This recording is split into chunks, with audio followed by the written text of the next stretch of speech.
સુરતના ખટોદરા વિસ્તારમાં આવેલા સરકારી સ્ટાફ ક્વાર્ટર્સમાં ફરી એકવાર લિફ્ટની ખામી સામે આવી છે.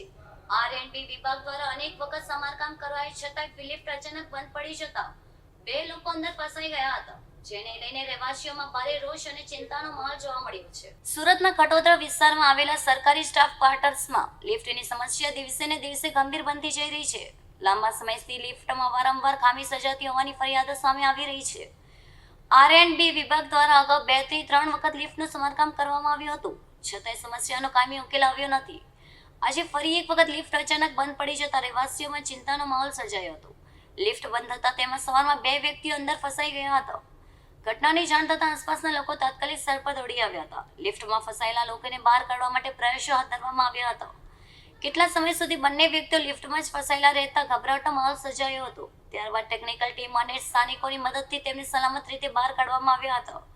સદનસીબે આ ઘટનામાં કોઈ જાનહાનિ કે ઈજા થઈ ન હતી. જોકે વારંવાર સર્જાતી આવા ઘટનાઓના કારણે રહેવાસીઓમાં ભારે રોષ જોવા મળી રહ્યો છે. રહેવાસીઓ જવાબદાર વિભાગ સામે કાયમી ઉકેલ લાવવાની માંગ ઉઠાવી છે. સાથે જ લિફ્ટની સુરક્ષાને જાળવણી અંગે તાત્કાલિક અસરથી જરૂરી પગલાં ભરવાની પણ માંગ કરવામાં આવી રહી છે.